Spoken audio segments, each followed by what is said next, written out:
After his name, it's written the Great. Napoleon Bonaparte the Great. People in England used to shiver by his name. 90% of Europe was under him. And he writes in his autobiography that I can have the world at my feet. I can buy any luxuries under this sun and upon this earth. But I haven't seen 6 happy days in my life. Now what is that? You need to think. Elvis Presley, the king of rock and roll, the greatest entertainer upon this earth ever. When he was just 21, there were 78 Elvis endorsed products in the market. His cavalcade was 7 limousines, and each limousine was painted with crushed diamonds on it. So 7 limousines in the cavalcade and crushed diamonds stuck on it, shining cars. He was the first entertainer to travel by private jets, 2 737 Boeings. One is private and second is staff and system. When he used to do his famous swivel and throw his leather jacket in the audience, within minutes it would be into pieces. People would take an Elvis souvenir back home. During his lifetime, when he was just 32, he had self-earned $1,000 million. During his lifetime, 500 million records were sold of his. Now listen. One day when he was playing his famous composition, How Great Thou Art, and his secretary, she just stepped in and asked him, "Sir, how are you feeling at the peak of your career?"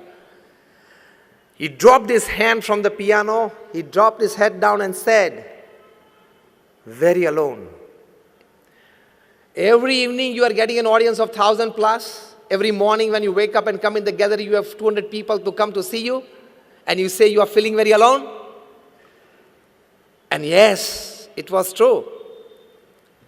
On 16th August 1977, at the age of 33, Elvis Presley took 40 sleeping pills at night and never woke up. He committed suicide. At the age of 33. Why, with everything that all of us crave for, he had to commit suicide? Not such one example. Why did Dharam Hinduja, the scion of the Hinduja family, at the age of 22 commit suicide? Did he have one Mercedes less? Was he asked not to have one more travel plan? You have to rethink, to redesign your life, rebuild your life. Money, fame, status is not everything in life. Again I say, you definitely go for it because it's a human endeavor, it's a human dignity. But keep a physical mental bar, keep a time bar somewhere, keep a satisfaction bar somewhere so that other good thoughts from all directions enter your mind to make a fascinating, enriching human life. The most important need for the 21st century is to reinvent himself.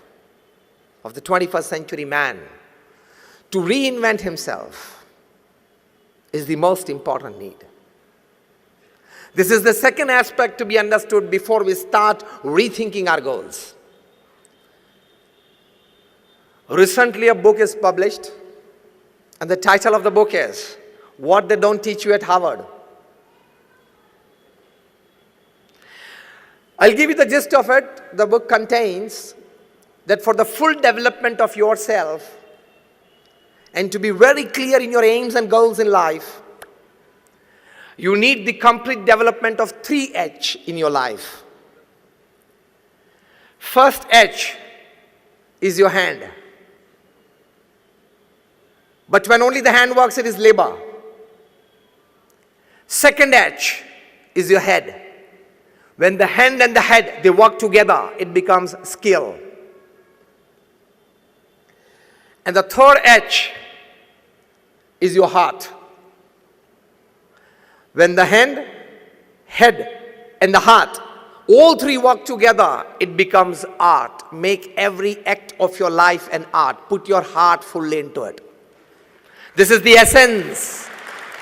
And here is the start of redefining the goals of human life. Again, the base statement that I put forward at the start of the talk. You need to be a smart professional and a great human being combined. That gives you a balanced, satisfied life.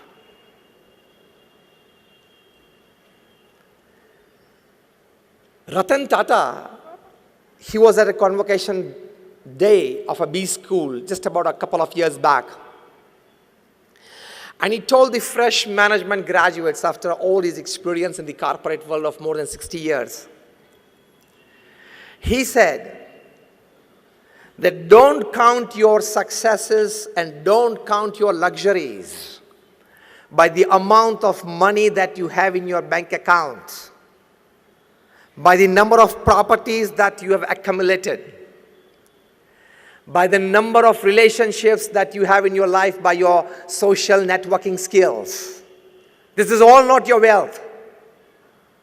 He said, count your successes and luxuries of life by the number of lives that you have enriched of people with you during the course of your journey of life. How many of lives you have enriched by yourself. This is the start of the real thinking, of the meaning of the topic, that is rethinking your goals. You worked in the corporate world for 35, 40 years. You had a fat bank balance. You had good properties, good family, good social relationships, everything fine. All credits to you for your good earnings in all aspects of life. But how many lives did you enrich? How many lives did you better of people around you? That is the aim of human living. I've come to you today as I'm given this topic to share something. I don't charge anything for my talks. I've been talking since 26 years at national, international seminars. I don't charge a single paise for my talks. Am I right? The organizers somewhere. This is my selfless social service, giving and caring for the society. And it gives me immense pleasure. It gives me immense pleasure to share and care for the society. So rethinking goals, first important positive aspect is ask yourself every day in the evening, at the end of your day, did I do something to enrich a life of someone around me? From a small smile to a big help, did you enrich something? Did you enrich your life? Did you enrich an environment? Otherwise, apne liye to pashu bhi jeevan jeete for their own self-interest. Even the animals, they live upon this earth. If you live only for your growth, for your betterment, for your luxuries, entertainment in life, it is nothing more than a dog life, donkey life, and cat life. It is not a human life.